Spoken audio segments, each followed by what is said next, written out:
बोलिए लाडले लाल की जय।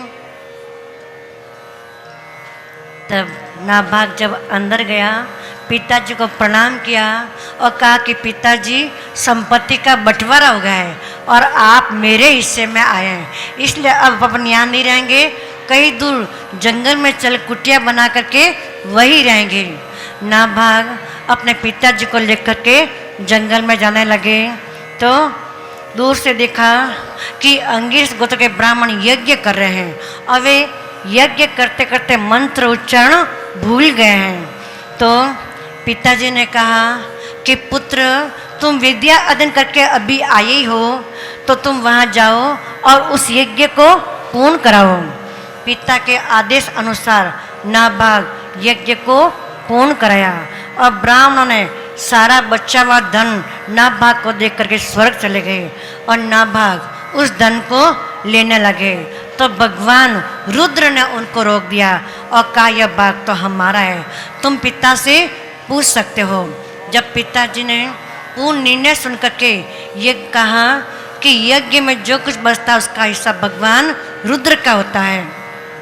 नाभाग ने भगवान रुद्र को नमस्कार करके कहा यह सब आपका ही है।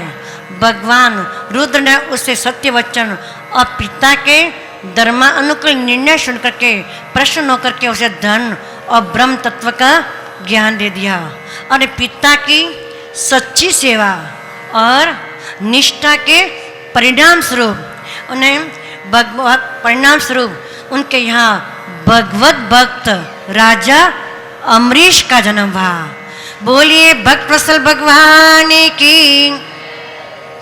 देखो, अपने माता पिता की सच्चे मन से सेवा करने के परिणाम स्वरूप उनके वहाँ भगवत भक्त पुत्र का जन्म होता है। अम्बरीश मर्यादा भक्ति के आचार्य हैं। अम्बरीश का अर्थ है अंबर का मतलब आकाश और ईश का मतलब ईश्वर। आकाश तत्व मनुष्य के भीतर भी है और बाहर भी।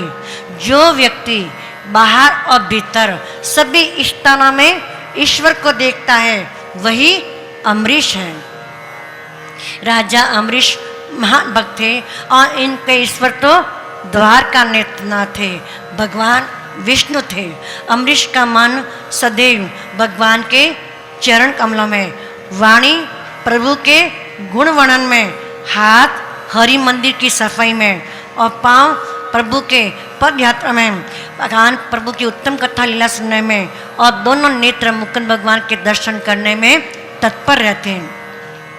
वे गोविंद से यही प्रार्थना करते हैं कि मेरा मन सदैव आपके चरणों में लगा रहे। वे अपने को राजा होते भी ठाकुर का दास कहते थे और अपना सारा समय ठाकुर जी की सेवा पूजा में व्यतीत करते थे। एक बार राजा अम्बरीश ने एक वर्ष तक एकादशी करने का व्रत लिया। एकादशी व्रत सभी व्रतों में श्रेष्ठ है। एकादशी व्रत त्रिदिवसीय होती है। दशमी के दिन एक बार भोजन करना, हो सके तो दूध और चावल का भोजन करें और एकादशी को हो सके तो निल्ला की जाए, ऐसा न हो तो दूध और फल ले लें। एकादशी घर में अन्न पकाना तो दूर, उनके दर्शन भी न किए जाए, पान सुपारी नहीं खाई जाए और दिन को सोया भी न जाए।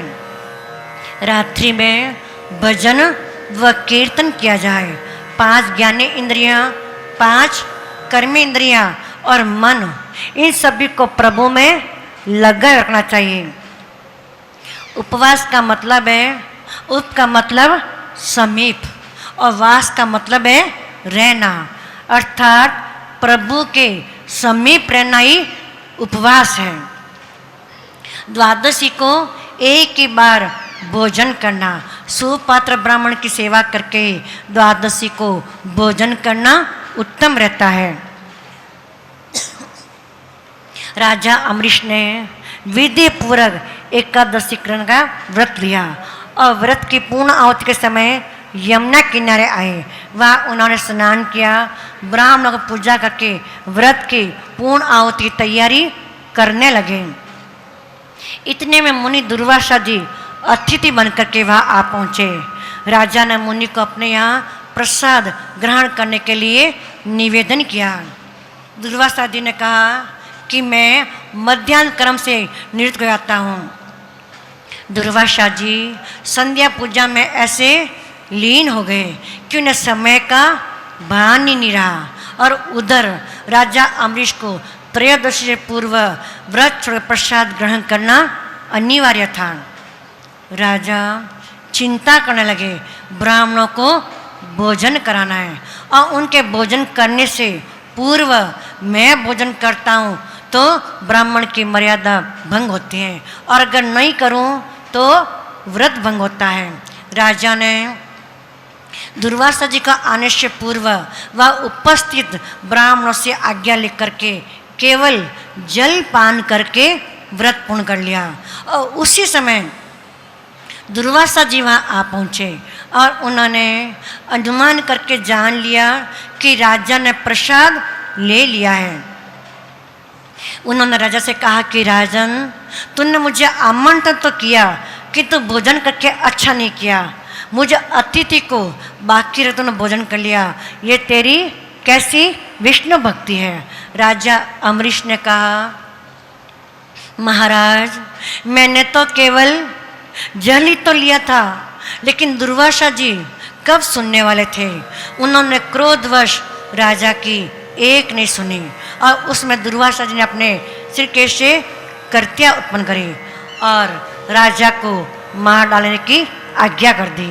कर्त्या अम्बरीश की को मारने चली तो अम्बरीश की प्रार्थना से भगवान ने सुदर्शन चक्र को छोड़ा और कर्त्या की हत्या करा ली। अब चक्र दुर्वासा जी के पीछे दौड़ चला। मुनि एक लोक से दूसरे लोग भागने लगे किंतु चक्र ने पीछा नहीं छुड़ा। दुर्वासा की रक्षा कोई नहीं कर सका।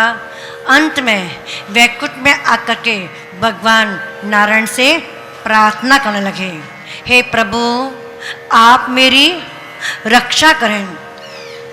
नारायण ने उनका स्वागत किया तो दुर्वासा जी ने कहा कि मेरे पीछे आपका चक्र दौड़ रहा है, आप मेरी रक्षा करें। भगवान ने कहा मैं तो भक्त के अधीन हूँ और मेरा चक्र इस समय राजा अम्बरीश की आज्ञा के अधीन है। मैं भक्त के आगे न तो अपनी परवाह करता हूँ और न ही लक्ष्मी जी की। भक्तों ने मेरे हृदय को अपने वश में कर रखा है। भक्ति हमारे पग धरे वहाँ धरूं मैं हाथ, सदा संग लागत फिरूं कबहू न छोड़ूं साथ।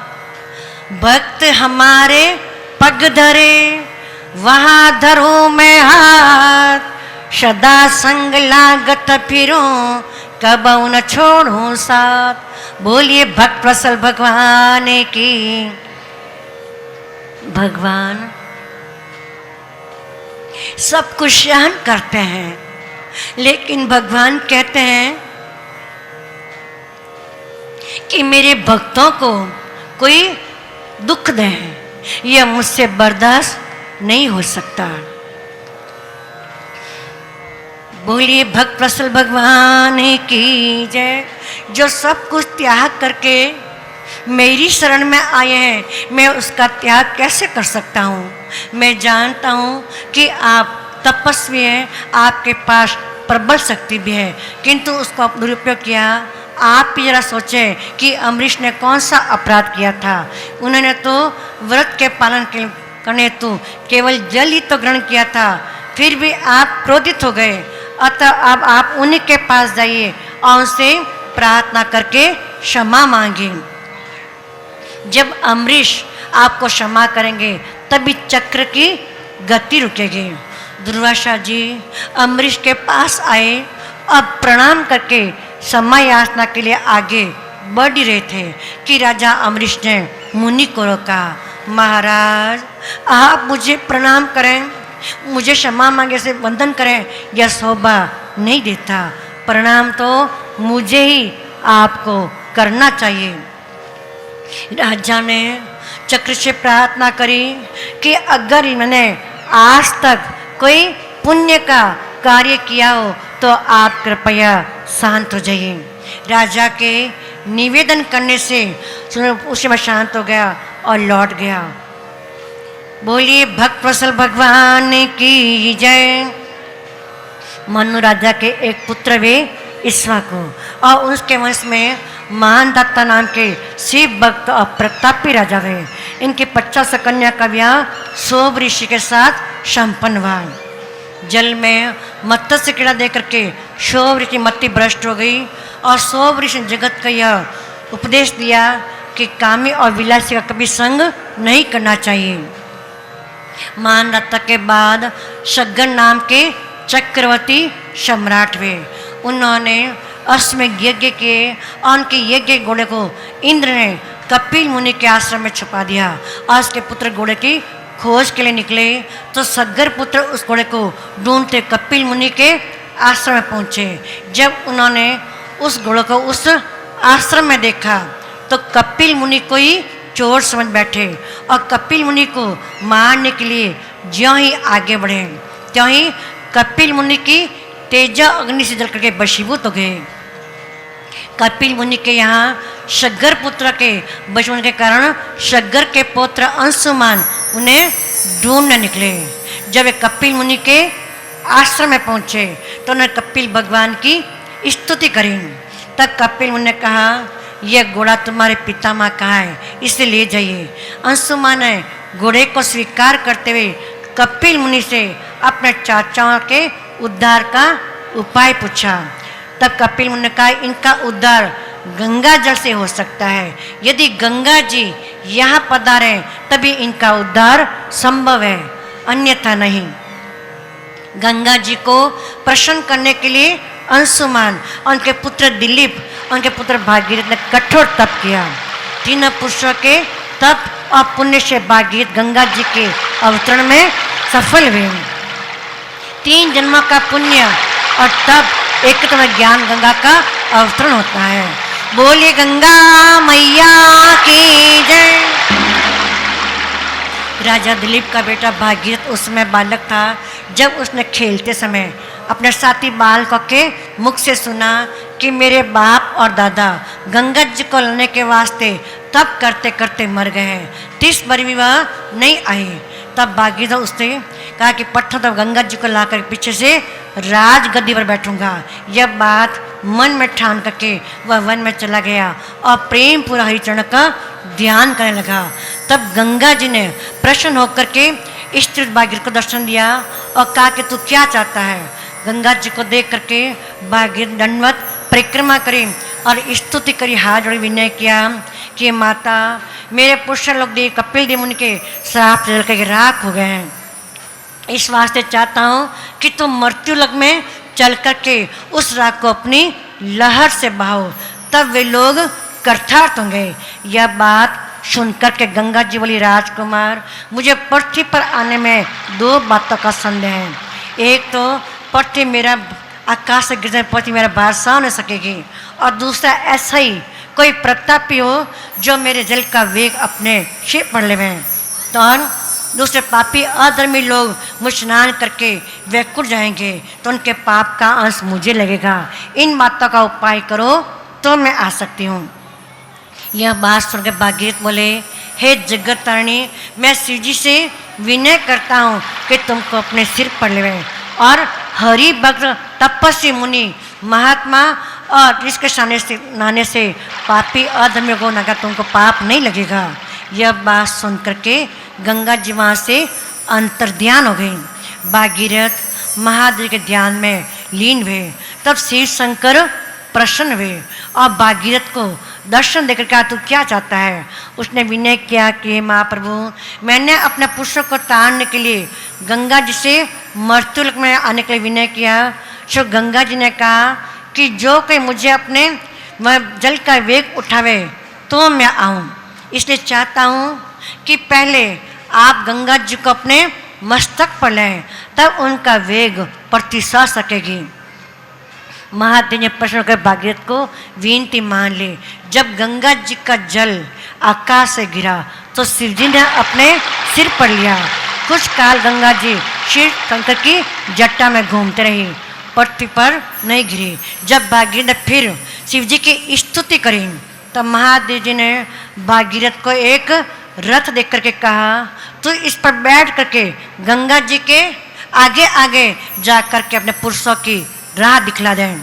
यह कह करके शिव शंकर ने अपनी जटा निचोड़ करके गंगा जी को बाहर निकाला। बोले गंगा मैया की। और उसी रथ पर भाग्य चढ़ कर जहाँ उसके पुरुषों की राख थी उनको गंगा जी को लीवा लाया।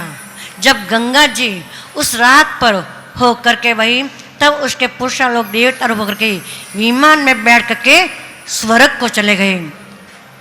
जिस तरह गंगा सभी को मुक्ति और पवित्रता प्रदान करती है, ठीक उसी तरह भागवत कथा भी मनुष्य को मुक्ति और उसके जीवन को पवित्रता प्रदान करती है।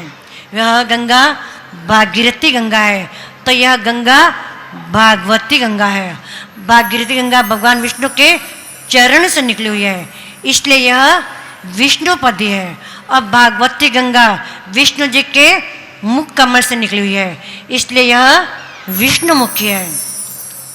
शिव जी ने भागीरथी गंगा को सिर पर धारण किया है, तो भागवती गंगा को हृदय में धारण किया है।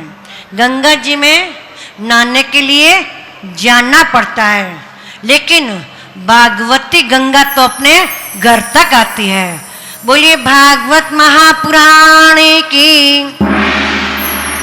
एक गंगा में नहाने से मुक्ति मिलती है तो दूसरी के स्वर्ण से मुक्ति मिलती है।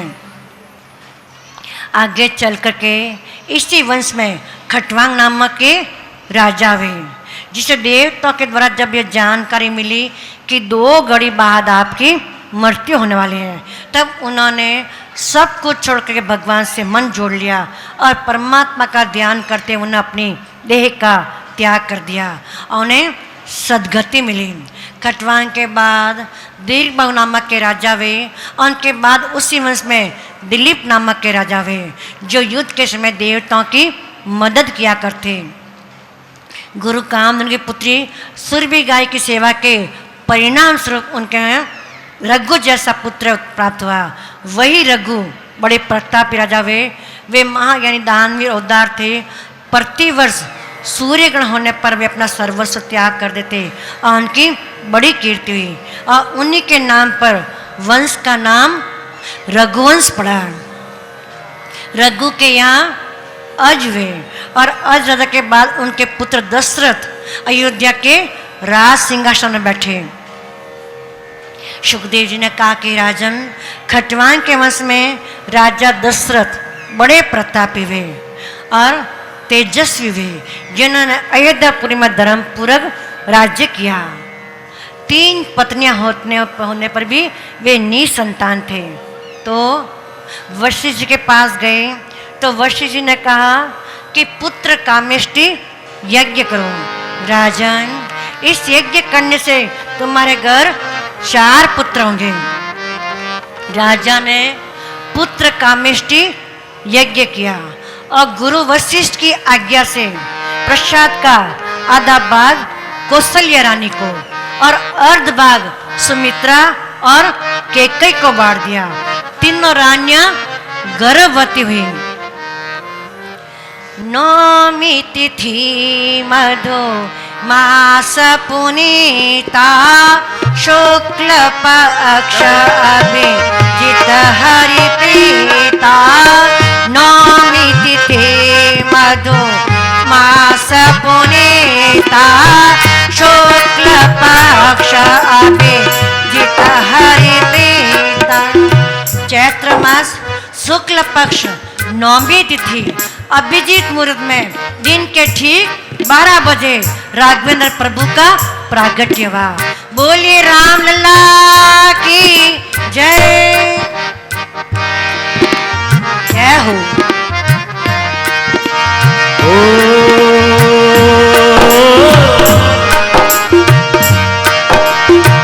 नो मधु मास पुनीता शुक्ल पक्ष अभिजित हरि प्रीता राम सिया राम जय जय राम बोलो राम सिया राम जय जय राम।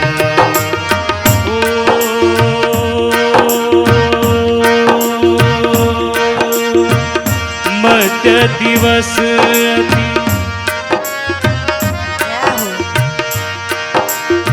हो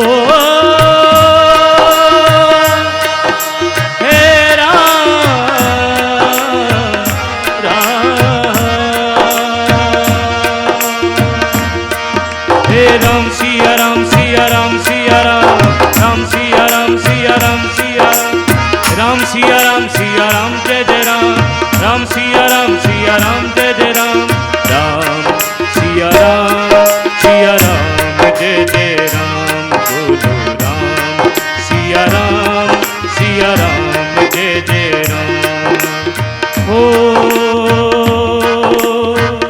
मध्य दिवस अति शीत न घामा पावन काल लोक विश्राम राम सिया राम जय जय राम बोलो राम सिया राम जय जय राम। ओ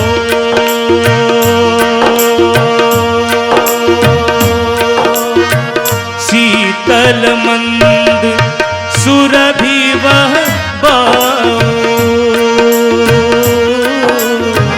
हर्षित सुर संतन मन चाओ राम सिया राम जय जय राम राम सिया राम जय जय राम।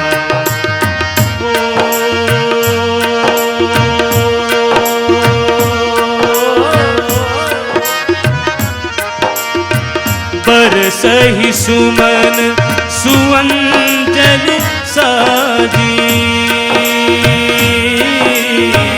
गह गही गगन दुंदुबी बाजी सिया राम जय जय राम राम सिया राम जय जय राम। जय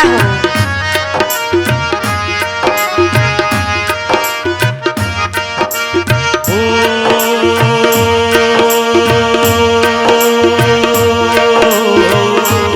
स्तुति करहि नाग मुनि देवा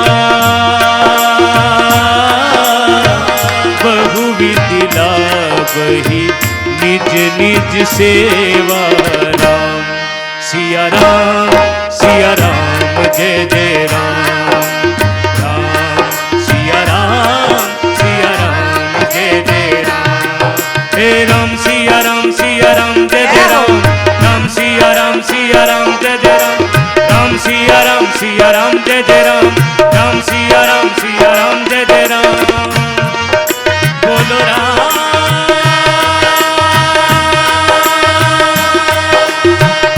बोलो राम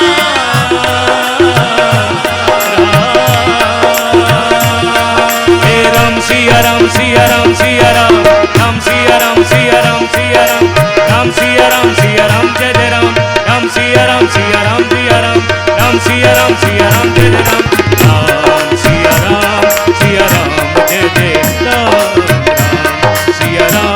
सिया राम जय जय सिया राम जय जय सिया राम जय जय सिया राम जय जय सिया राम जय जय।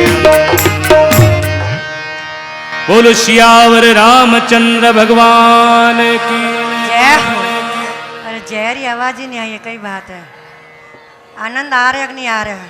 बोलो सियावर रामचंद्र भगवान की जय हो।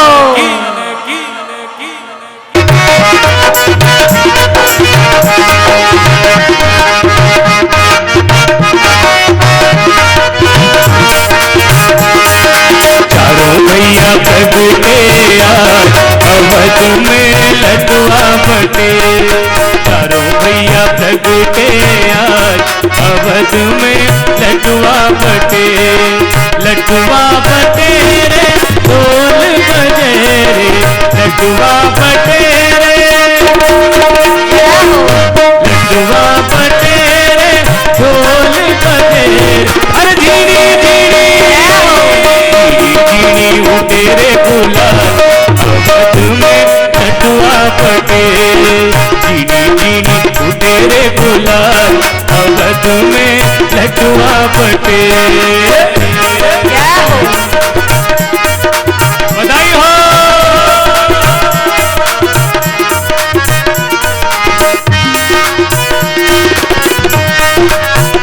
हरि बोल।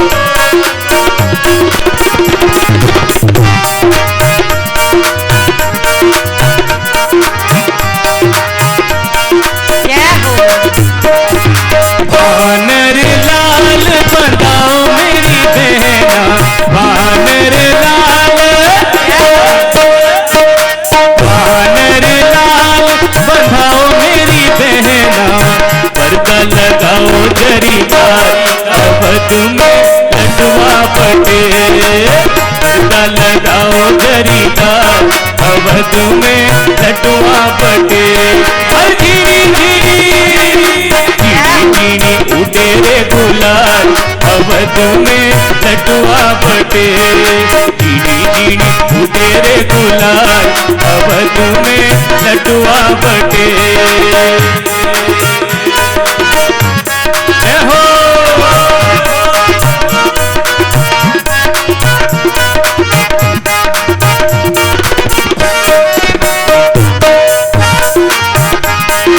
मोतियन चौक पुराओ मेरी बहना, मोतियन चौक, मोतियन चौक पुराओ मेरी बहना, स्वर्ण के कलश सजाए अवध में लड्डुआ बटे, स्वर्ण के कलश सजाए अवध में लड्डुआ बटे। चारों भैया प्रगटे अवध में लड्डुआ बटे।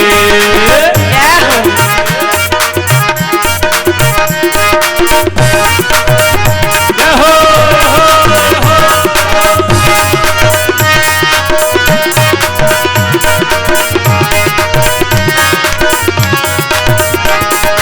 केसर कस्तूरी की भर दो कलैया, केसर कस्तूरी की, केसर कस्तूरी की भर दो कलैया, बरसा दो बरसा दो बरसा दो मूसलधार, अवध में लड्डुआ बटे, बरसा दो मूसलधार, अवध में लड्डुआ बटे। अरे झीनी झीनी झीनी झीनी उठे रे गुलाल, अवध में लड्डुआ बटे। चारों भैया प्रगटे यार, अवध में लड्डुआ बटे, चारों भैया प्रगटे यार, अवध में लड्डुआ बटे।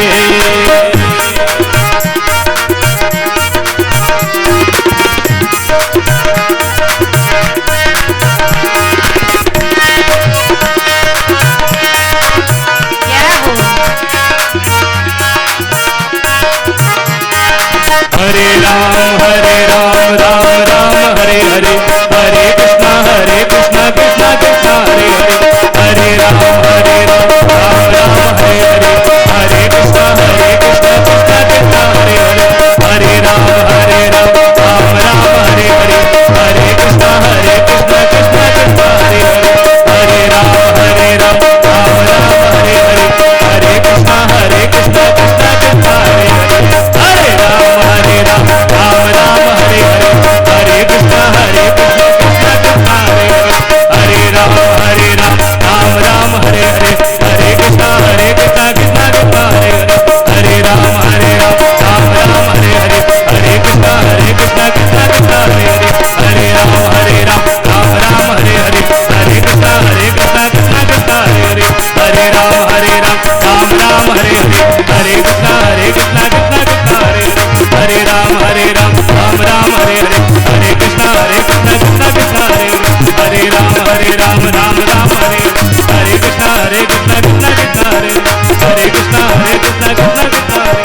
चारों भैया प्रगटे आज अवध में लडुआ बटे। बोलो सियावर रामचंद्र भगवान की जय हो। और जयरी आवाज ही नहीं आ रही। सियावर रामचंद्र की जय हो। राम जी रोने लगे। आकाश मंडल में देवताओं की भीड़ लग गई। 12 बजे चंद्र सूर्य से कहता है आगे चलो। सूर्य कहता नहीं जाता, मेरे वंश में आए हैं राम जी, मुझे राम जी के दर्शन करने हैं। तो राम जी ने चंद्रमा जी से कहा कि दुखी क्यों होते हो? तो चंद्रमा जी बोले एक तो आपने दिन में अवतार लिया और वह भी सूर्य वंश में, जले पर नमक और डालते हो। तो राम जी ने कहा डरते क्यों हो? इस बार सूर्य वंश में आया हूँ, अगली बार चंद्र वंश में आऊँगा। इस बार दिन को 12 बजे आया हूँ, अगली बार रात को 12 बजे आऊँगा। अभी भी तुम्हें प्रसन्नता नहीं है तो सुनो चंद्रमा जी, यहाँ जो मेरा नाम लेगा तो उसके साथ साथ तुम्हारा नाम भी जरूर लेगा। इसलिए राम जी का पूरा नाम हुआ रामचंद्र जी महाराज। बोलिए रामचंद्र जी महाराज की। आकाश से पुष्पों की वर्षा हो रही है, गमागम नगाड़े बज रहे हैं। बोले राम लला की। बरसा ही सुमन सुआंजलि साजी, गह गह गगन डोंडोंगी बाजी। स्तुति कराई नाग मुनि देवा, बहुविधि लावई निज निज सेवा। जय सिया राम जय जय सिया राम, जय सिया राम जय जय सिया राम। बोलिए रामचंद्र जी महाराज की जय। उनके यहाँ प्रभु का अवतार रामचंद्र जी कौशल्या रानी से, लक्ष्मण जी, शत्रुघ्न, सुमित्रा स्थित तथा भरत कैकेयी रानी से उत्पन्न हुए। और उन्हीं त्रिलोकीनाथ ने अपने भाई लक्ष्मण जी समेत विश्वामित्र गुरु के यहाँ जनकपुर में जाकर के महादेव का धनुष जो किसी राजा से नहीं उठता था उससे उग के समान तोड़ परशुराम जी का घर मिटाया और सीता को ब्याह करके अयोध्या में आए। फिर अपने पिता की आज्ञा अनुसार लक्ष्मण और जानकी समेत 14 वर्ष वनवास किया। जब पंचवटी में रावण की बहन सुनबाई नाक और कान काट लिए, खर दुष्ण आदि 14,000 राक्षस समेत रामचंद्र से लड़ने के लिए आए और उनको उन्होंने सेना समेत मार डाला। जब रावण ने सुनबाई नाक और कान काट लिए, खर भाई मारी का समाचार सुना तो वह योगी का वेश धर करके सीता जी को हर ले गया। मार्ग में हरि भक्त जटायु ने ग्रद्ध ने रावण को रोका और जटायु से बड़ा भारी युद्ध करके अग्नि बाण मार के गिरा दिया और सीता जी को समुद्र पार ले जा करके अशोक वाटिका में रखा। जब रामचंद्र जी मारी राक्षस जो माया रूपी हिरण बना था अपने स्थान पर आए और जानकी जी को नहीं देखा, तब नरदेह धारण करने से अति विलाप करते हुए दोनों भाई सीता जी को खोजने के लिए निकले। जब राह में जटायु से सुना कि लंकापति रावण जानकी जी को हर ले गए, तब रघुनाथ जी ने ग्रद्ध को परम भक्त जान करके उसका संस्कार अपने हाथ से किया। फिर आगे जा करके कमल वृक्ष को मारा और कमल के मुख से सुग्रीव वानर का समाचार सुन करके जानकी जी को ढूंढने के वास्ते के साथ मित्रता करी। बाली वानर को मार करके किष्किंध का राज्य सुग्रीव को दे दिया। उनकी आज्ञा अनुसार हनुमान आदि करोड़ों वानर बालू सीता जी को खोजने के वास्ते चारों दिशाओं में गए। हनुमान जी ने लंका में जाकर के उस पुरी को जला दिया और वहाँ से आकर के जानकी जी के कुशल का समाचार रघुनाथ जी को सुनाया। तब रामचंद्र जी ने बालू और वानर की बड़ी भारी सेना साथ लेकर के लंका पर चढ़ाई करी और समुद्र किनारे पहुंच करके नल और नील वानर से उसने सेतु बनाया। जब रावण के भाई विभीषण ने वहाँ आकर के रघुनाथ जी का दर्शन किया, तब रामचंद्र जी ने उसी जगह लंका के राज्य का तिलक विभीषण के लगा दिया और रघुनाथ जी अंतर्यामी ने विभीषण को आज्ञा दी कि जानकी जी से कह दो कि पैदल हमारे पास आवे। यह वचन सुन करके सीता जी सुखपाल से उतर करके पैदल रघुनाथ जी के पास आई। रीछों और वानरों का दर्शन किया और अपने नेत्र को सुख दिया। लक्ष्मण जी सीता माता के चरणों में गिर पड़े, उन्होंने उन्हें आशीर्वाद दिया। फिर रामचंद्र जी विभीषण हनुमान आदि सेनापति और सीता जी को अपने साथ पुष्पक विमान में बैठा करके लंका से चले। जब प्रयागराज पहुँचे तो वहाँ से हनुमान जी को यह कह करके अयोध्यापुरी में भेजा, किंतु पहले जा करके भरत जी को हमारे आने का समाचार दो और एक दिन की अवधि रह गई है, यदि मैं अपनी अवधि पर नहीं पहुंचूंगा तो भरत जी अपना तनु त्याग कर देंगे। यह वचन सुनकर के हनुमान जी ने अयोध्या में जाकर रघुनाथ जी का आगमन भरत जी से कहा।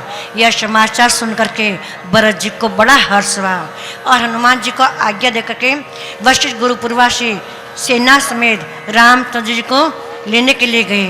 रघुनाथ जी पहले वशिष्ठ गुरु के चरणों में गिर पड़े, फिर उठ के भरत जी और को अपने गले लगाया और वहाँ से अयोध्यावासी अपने साथियों को अनेक वाहनों पर बैठा करके अयोध्यापुरी में पहुँचे। रामचंद्र जी लक्ष्मण जी ने सीता माता समेत राजमंदिर में जा करके अपनी माता को दंडवत किया और वशिष्ठ की आज्ञा से शुभ मुहूर्त में राज सिंहासन पर बैठा करके धर्म पूर्वक राज्य करने लगे।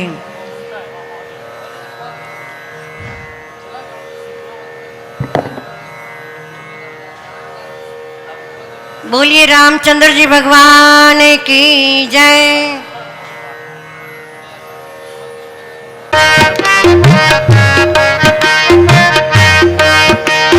श्री राम जय राम जय जय राम, श्री राम जय राम जय जय राम, श्री राम जय राम जय जय राम, श्री राम जय राम जय जय राम।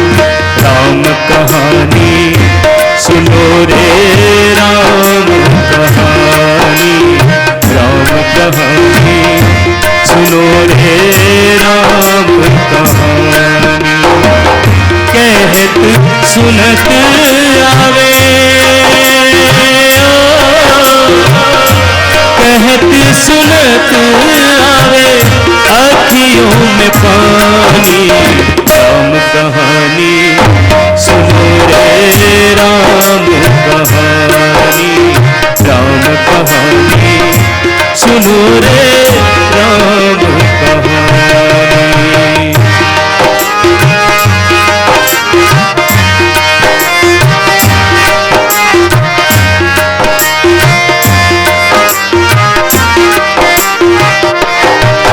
दशरथ के राज दुलारे, कौशल्या की आंख के तारे।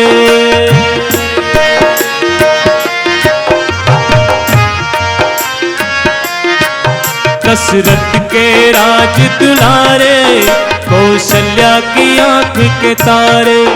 वो सूर्य वंश के सूरज, वो रघुकुल के उजियारे। राजीव नयन बोले, राजीव नयन बोले मधुवरी वाणी। राम कहानी सुनो रे राम कहानी, राम कहानी सुनो रे राम कहानी।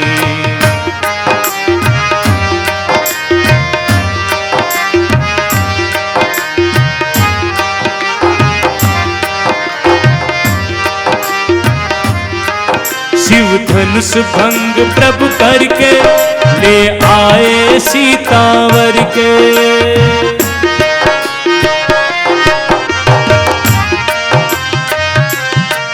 शिव धनुष भंग प्रभु करके ले आए सीतावर के।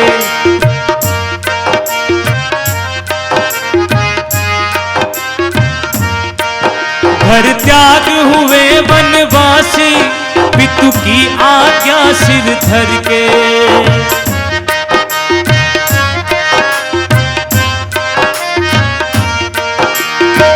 लखन सियाले संग हो,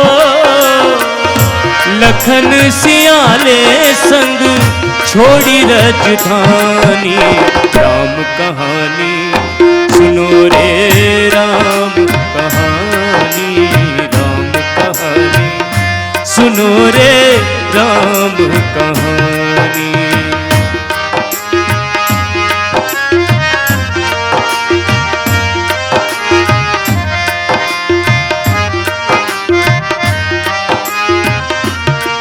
फल भेष भिक्षु का धर के भिक्षा का आग्रह करके।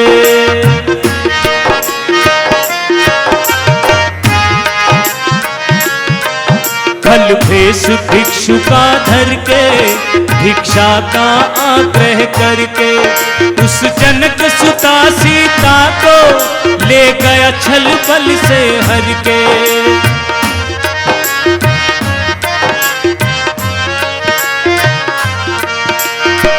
बड़ा दुख पावे देखो,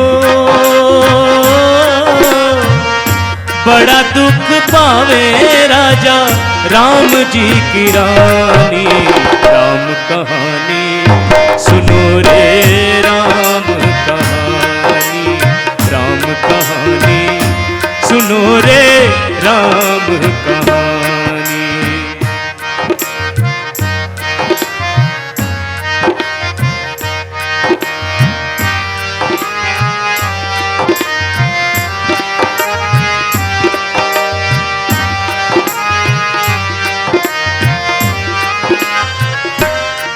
श्री राम ने मोहे पटायो, मैं राम दूत बन आयो।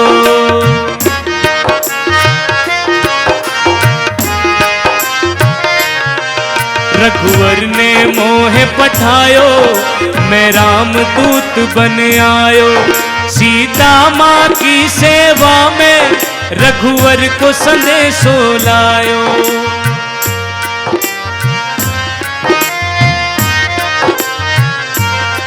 सीता माँ की सेवा में रघुवर को संदेशो लायो और संग लायो,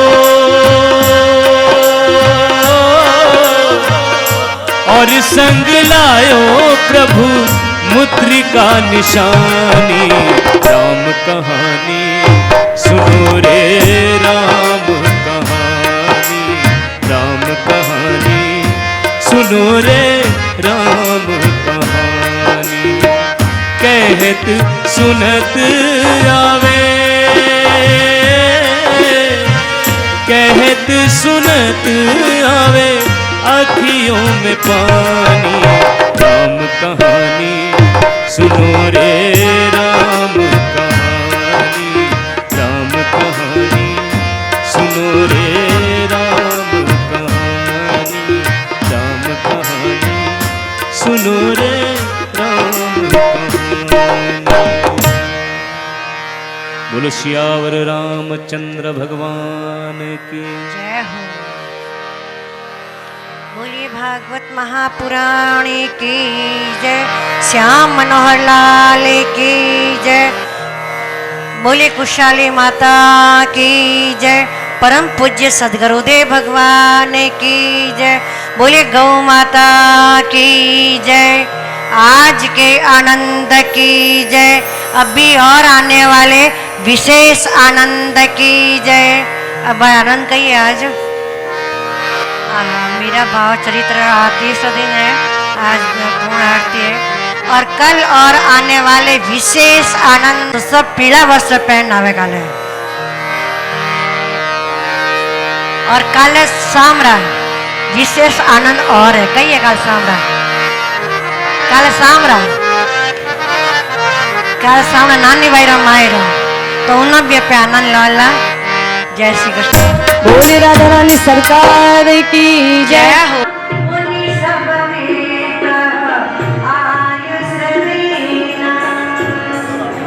बोले राजा रामचंद्र जी महाराज की जय।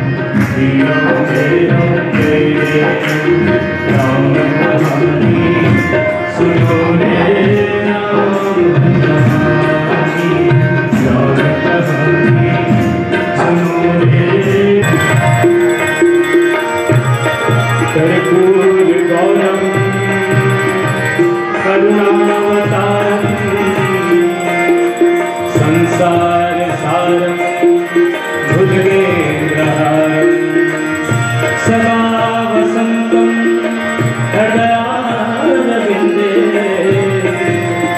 भवं भवानी सहितं नमामि। श्री भागवत भगवान की है आरती, पापियों को पाप से है तारती। श्री भागवत भगवान की है आरती, पापियों को पाप से है तारती।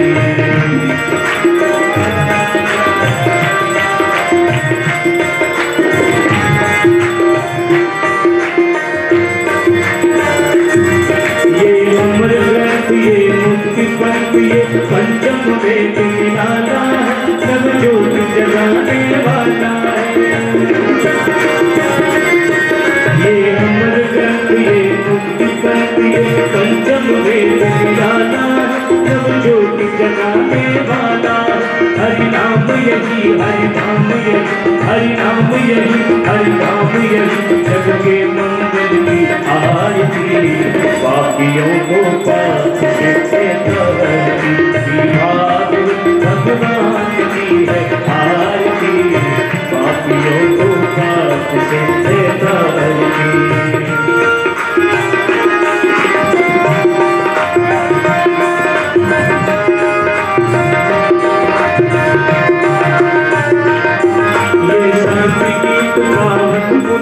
पापों को मिटाने वाला है, हरि दर्श कराने वाला है।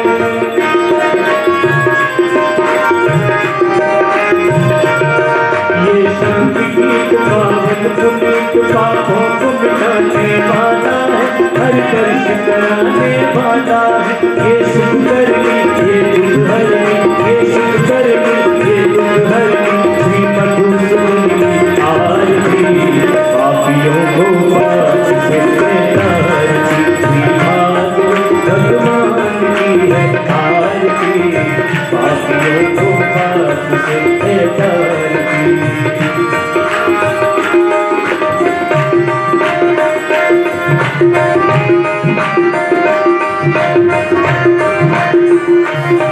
ये मधुर सतपंथ को सन्मार्ग दिखाने वाला है, बिगड़ी को बनाने वाला है।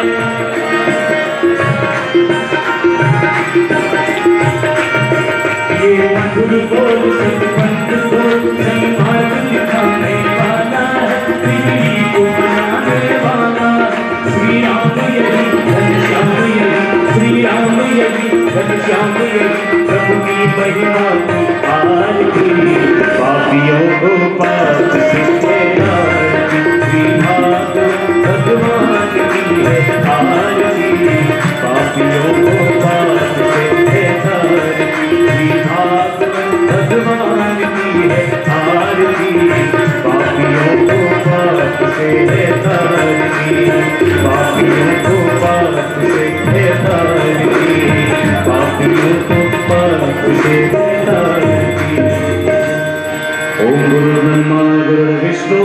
गुरुर्देवो महेश्वर गुरुर्साक्षात् परब्रह्म तस्मै श्री गुरुवे नमः अखण्डमण्डलाकारं व्याप्तं येन चराचरं तत्पदं दर्शितं येन तस्मै श्री गुरुवे नमः ध्यानमूलं गुरुर्मूर्ति पूजामूलं गुरुर्पदं मन्त्रमूलं गुरुर्वाक्यं मोक्षमूलं गुरुर्कृपा त्वमेव माता च पिता त्वमेव बन्धुश्च सखा त्वमेव विद्या द्रविणं त्वमेव सर्वं मम देव त्वमेव सर्वं मम देव सर्वे भद्राणि पश्यन्तु मा कश्चित् दुःखभाग् भवेत्। ॐ शान्ति शान्ति शान्ति गृहलक्ष्मी सुख शान्तिर्भवतु।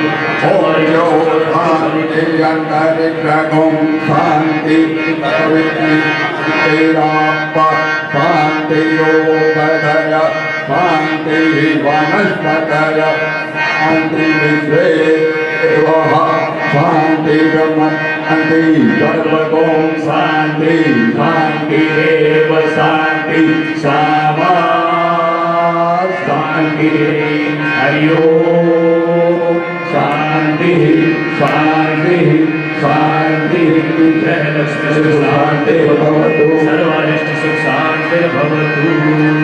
शांताला ज्ञानी का पाप गया शरीर का शांताला गया चंद्रा नाम लो रघुनंदन का शांताला गया केसरा नाम लो परमेश्वर का शांताला गया पाणिया नाम लो भगवानिया।